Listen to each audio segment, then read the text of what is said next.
Hello, welcome back to the reading of the poem of the Man God, written by Maria Valtorta, Volume 4, Chapter 509, Part 1.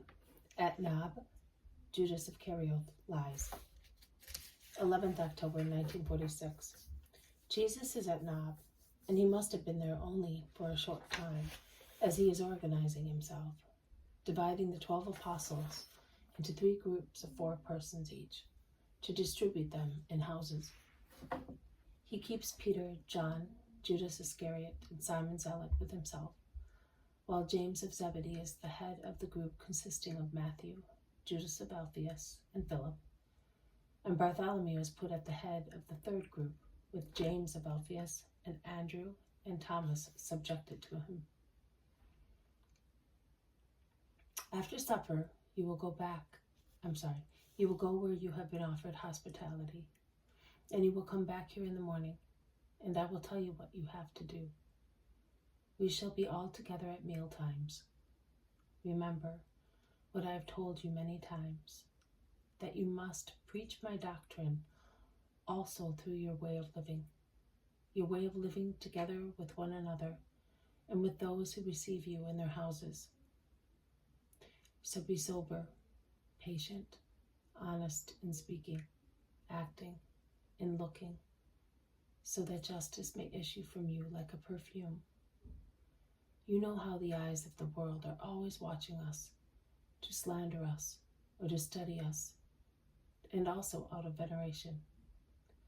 But those respecting us are the least of the many eyes watching us, and yet we must take the greatest care of those few, because the study of the world is pointed at their faith to pound it, and everything serves as a weapon to destroy the love of good people for me, and consequently for you. So do not lend a hand to the world with an unholy way of living, and do not increase the burden of those who have to defend their faith from the snares of my opponents by scandalizing them. Scandal perplexes souls, turns them away, weakens them. Woe to the apostle who scandalizes souls. He sins against his master and against his neighbor, against God and the flock of God. I trust you. Ensure that my grief, which is so deep, is not increased by more grief originating from you. Be not afraid, Master. No sorrow will be caused to you by us, unless Satan leads us all astray, says Bartholomew. Anastasica, who is in the kitchen with Eliza, comes in and says, Supper is ready, Master. Come down while the food is still warm.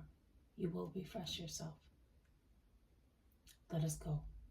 And Jesus stands up, following the woman down the little staircase which from the upper room, where some beds have already been prepared, descends to the little kitchen garden. He then enters the kitchen, which is made pleasant by a lively fire.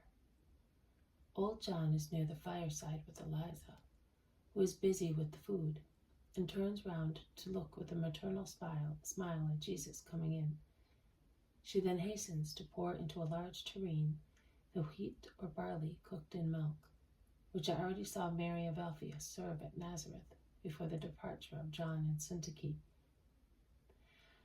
Well, I have always remembered that Mary Clopas told me that you like it, and I had kept the best honey to make it also for Margia. I'm sorry that the boy has not come.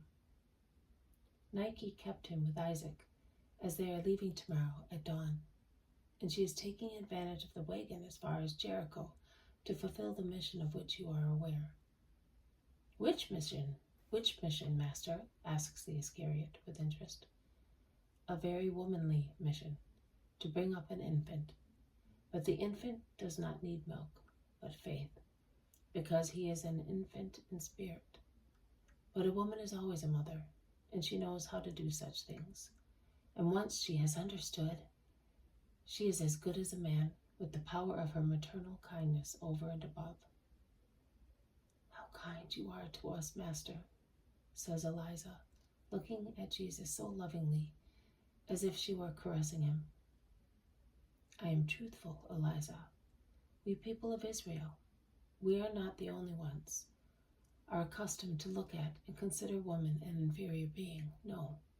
If she is subjected to man, which is just, if she has been struck more severely by punishment for Eve's sin, if her mission is destined to be carried out among veils and in dim light, without showy deeds or words, if everything takes place in her as if it were choked by a curtain, she is not less strong or less capable than men.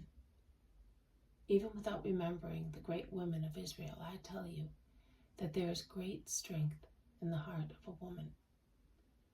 In her heart, as in the intelligence of us men. And I tell you that the situation of women is about to change with regard to customs, as well as with regard to many other things. And it will be just because a woman will obtain grace and redemption, particularly for women, as I will do for all men. A woman? And how can you expect a woman to redeem? Remarks Judas of Kerioth with a mocking laugh. I solemnly tell you that she is already redeeming. Do you know what to redeem means? Of course I do. It is to remove from sin. Yes, but to remove from sin would not help much, because the opponent is eternal, and he would begin to lay snares all over again. But a voice came from the earthly paradise, the voice of God saying, I will create enmity between you and the woman. She will crush your head, and you will lay snares for her heel.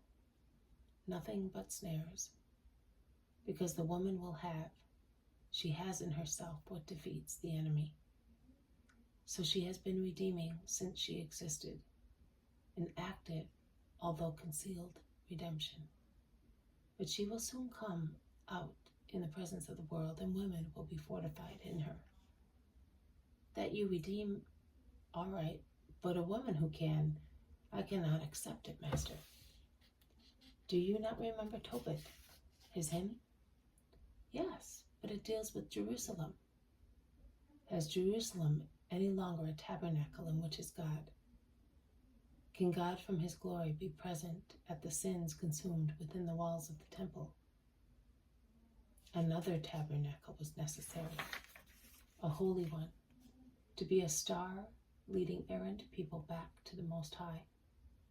And that is accomplished in the co-redeemer, who throughout ages will rejoice at being the mother of the redeemed. You shall shine with a bright light. All the peoples of the earth will prostrate themselves before you. The nations will come to you from afar, bringing gifts, and will worship the Lord in you. They will invoke your great name. Those who will not listen to you will be among those cursed, and blessed will be those who gather round you. You will be happy in your children, because they will be blessed ones gathered near the Lord. The true hymn of the co-redeemer. And the angels who see are already singing in heaven. The new heavenly Jerusalem begins in her.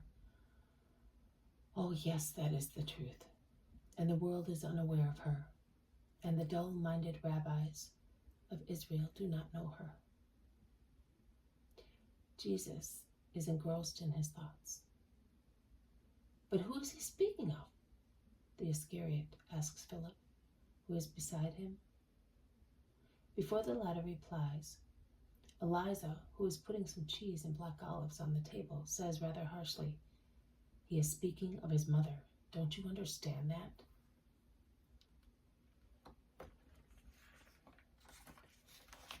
This has been a reading from the poem of the Man God, written by Maria Valtorta, Volume 4. Chapter 509, Part 1. At Nob, Judas of Kerioth lies. Thank you for listening. I will see you tomorrow. May God bless you, and may peace be with you.